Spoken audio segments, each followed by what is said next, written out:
The tide of the Russian-Ukraine war is turning, and not just along the front lines, but deep within Russia itself, where dissent is growing among Russian generals, officials, and nationalist figures. These are the kinds of people who were once among President Vladimir Putin's biggest cheerleaders. Now, as the Kremlin continues to push blindly and stubbornly onward with its increasingly wasteful and unsustainable invasion, refusing to admit its failures or adapt its tactics, those same people are starting to call out their country's leadership. In a country like Russia, where dissenting voices are often immediately silenced and many members of the public feel frightened to say anything that goes against the government, this is a big story. It's a sign that after more than 3 years of war and all the terrible losses and chaos it's caused, even Putin's biggest supporters are starting to lose faith. And the bigger this wave of dissent becomes, the more difficult it will be for the Kremlin to overcome. Now, one of the key figures spearheading the recent surge of resentment and frustration towards the Kremlin is Igor Girkin, also known under the alias Igor Ivanovich Strelkov, with Strelkov translating to shooter or gunman in English.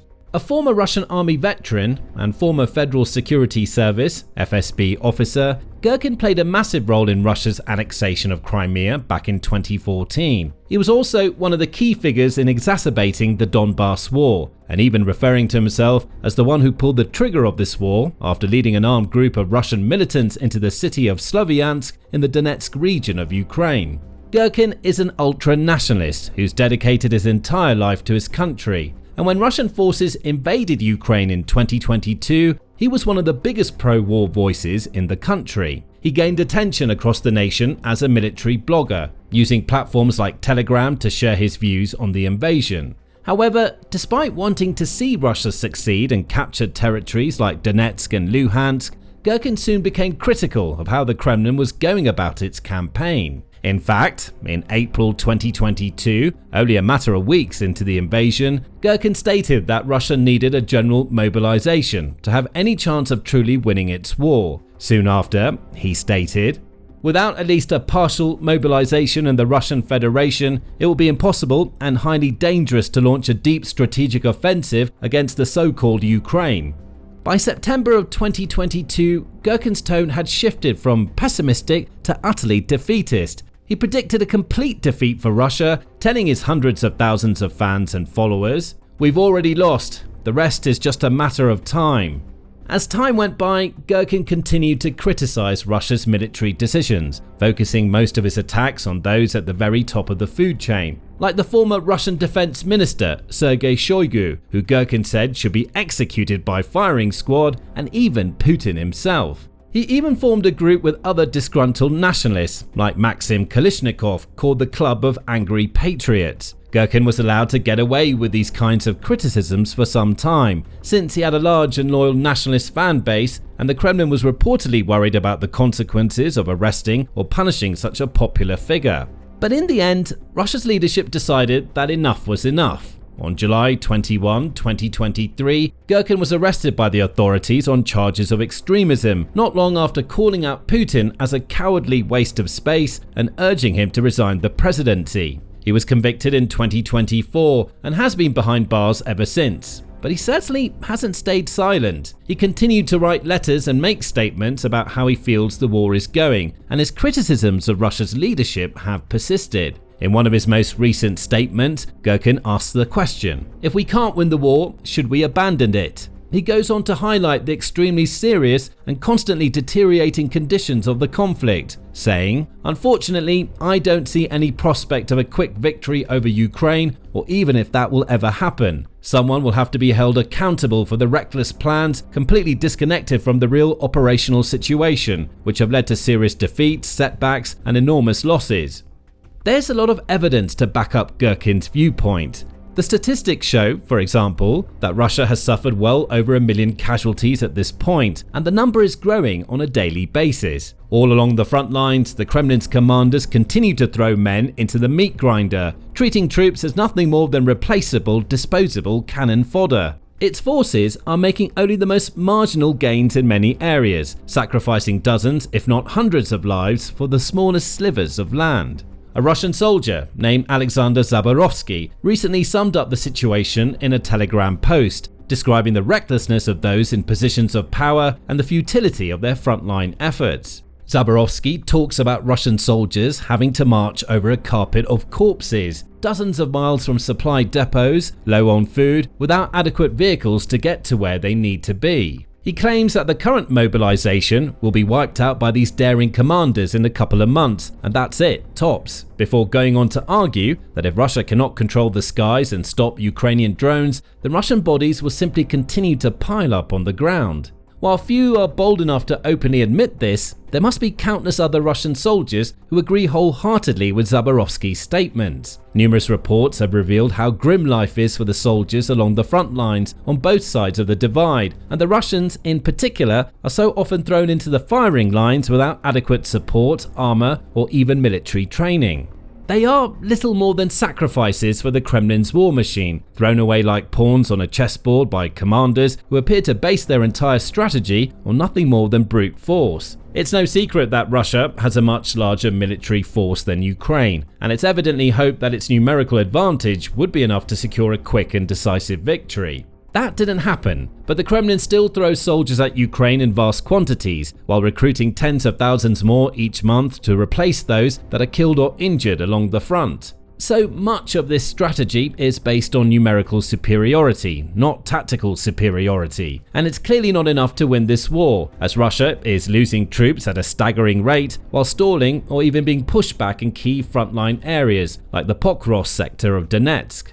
On top of that, Russia is suffering in countless other ways. It lost staggering amounts of equipment, including over 4,100 tanks and more than 8,300 armored and infantry fighting vehicles, plus countless other pieces of valuable military hardware from bombers to radar stations. It also has to contend with the consequences of increasingly regular and destructive deep strike drone attacks on its infrastructure, including a spate of recent strikes targeting oil refineries, pipelines, and other energy facilities that have triggered a major fuel crisis, with people across the country lining up for hours and paying a small fortune just for a tank of gas. The Russian economy is rapidly weakening too, and when conditions getting so bad at such a rapid rate, with no signs of improvement on the horizon, it's little surprise that critics like Girkin are calling the Kremlin out. This was pointed out by British historian, lecturer and writer, as well as Russia expert Mark Galeotti in a recent interview on the Times radio podcast. Galeotti notes that much of Girkin's anger is directed at Russia's high command, including figures like former Defense Minister Shoigu, Chief of the General Staff Valery Gerasimov, and Putin himself, stating, "But the main thing is precisely his sense that time and time again, very poor decisions are made at the very top of the system. He's not really criticising the fighting generals at the front line. He's criticising the high command back in Moscow. And precisely his view is that they never ever acknowledge the mistakes they've made. Everything is a grand triumph, or else it was an unavoidable mishap. There's never any awareness of that. And that's what he's really getting at. And that is a dangerous line for the Kremlin because it fits in with the perspectives of a lot of others, including those generals at the front line, who are trying their best to sort of tactically innovate. If Girkin was just one man yelling into the void, his criticisms might not mean all that much. But he's not the only one who feels this way. As Galeotti notes, numerous people are listening to Girkin and nodding along with what he's saying. Putin, of course, isn't one of those in agreement, nor is Gerasimov or any of the other major figures in the Kremlin who will continue to blindly do Putin's bidding, no matter how wasteful or disastrous it ends up being. But across Russia and at the front lines of Ukraine, there are generals, officers, soldiers, nationalists, and just everyday Russians who, as Galeotti puts it, the people who are just fed up with the way this war is being fought. They didn't have a problem with invading Ukraine. They had a problem with the fact that it's being done so damn badly. And the striking thing is that, his social media presence is not only still there, it gets retweeted and reposted and discussed a lot.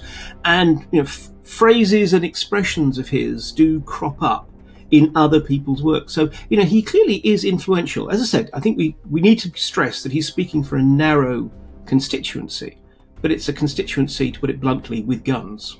In other words, Girkin's words are being heard, agreed with, and repeated among powerful people. People like Russian generals who are simply sick and tired of waging a war that's going nowhere and following orders that fail to get results. It's easy to understand their frustration. On the face of it, Ukraine versus Russia is like a lightweight boxer going up against a heavyweight champion. Russia not only has much more manpower, but far greater numbers of critical military equipment, including tanks, armored vehicles, artillery, missiles, and more. It's mastered the art of drone warfare in recent years too, regularly firing hundreds of drones and dozens of missiles at Kyiv and other cities and towns far and wide across Ukraine. It should have been able to win this war if it approached it correctly, with the appropriate levels of strategic thinking and preparation. Instead, more than 3.5 years since Russian troops first crossed the border, astonishingly little progress has been made on the whole, and the Kremlin actually controls less territory in Ukraine today than it did in March 2022.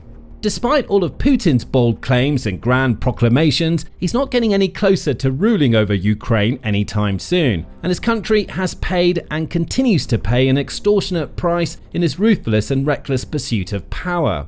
US President Donald Trump summed up the situation well in a recent Truth Social post, in which he boldly stated Ukraine could go on to turn the tide of the war and recapture all of its lost land from Russia. Trump also wrote, "Russia has been fighting aimlessly for 3.5 years, a war that should have taken a real military power less than a week to win. This is not distinguishing Russia. In fact, it's very much making them look like a paper tiger. When the people living in Moscow and all of the great cities, towns and districts all throughout Russia find out what's really going on with this war, the fact that it's almost impossible for them to get gasoline through the long lines that are being formed, and all of the other things that are taking place in their war economy, where most of their money is being spent on fighting Ukraine, which has great spirit and only getting better, Ukraine will be able to take back their country in its original form. And who knows, maybe even go further than that. Putin and Russia are in big economic trouble, and this is the time for Ukraine to act."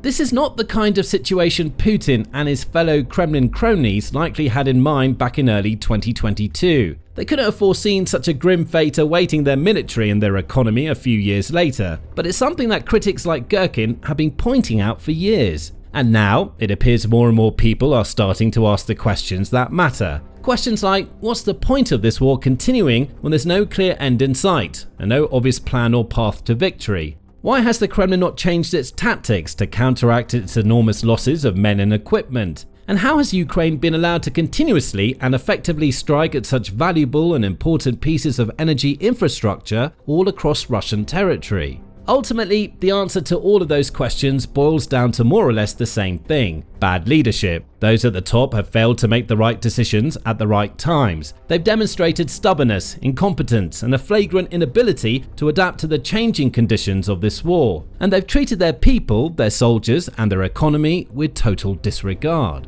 They've got away with it for quite a while too, but it appears that the mood in Russia is starting to shift, at least in certain circles and communities where opinions are becoming more aligned with those of people like Igor Girkin rather than Vladimir Putin.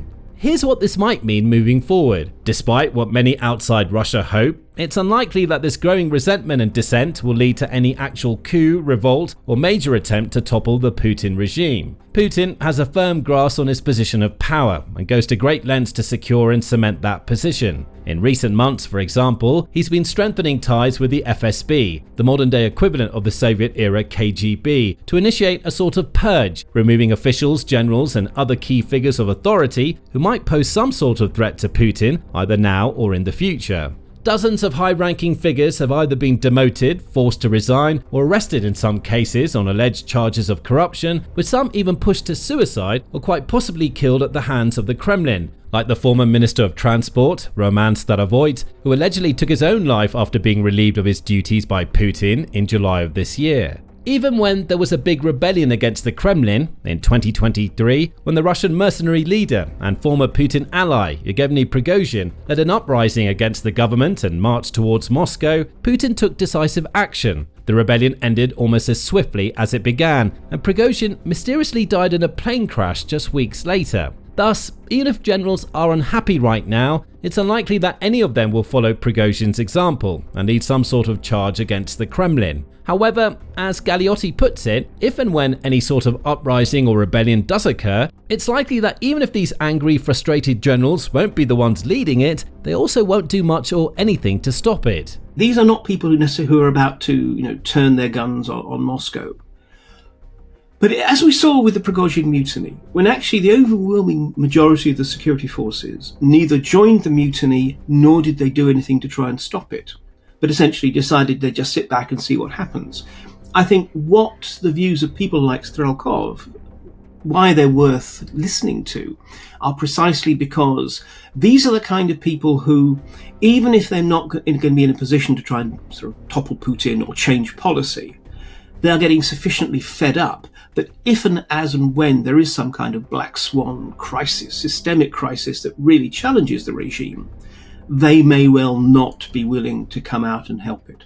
In other words, if Putin is ever truly under threat, which seems increasingly likely the longer the war goes on, many of his generals may not be too willing to step up and defend him. So, with fewer and fewer allies to call on, Putin's sphere of power and influence is actually diminishing, not expanding, and it's no one's fault but his own. Incapable of admitting to any sort of failure, unwilling to adapt, and indecisive in the moments that matter most, Russia's leader, who has so desperately tried to position himself as some sort of modern-day Peter the Great, appears increasingly isolated and weak. Now, learn more about Putin's mounting pile of problems in our recent video, looking at how the US is about to begin sharing invaluable intelligence with Ukraine, making Kyiv's deep strikes on Russia's energy infrastructure more effective and deadly than ever before. Or watch this video to see how Putin has been forced to go begging to Belarus for help in fixing his country's chaotic fuel crisis. And finally, make sure to subscribe to our channel too, so you can stay informed and up to date on everything that's going on in Ukraine, as well as news about other major conflicts around the world.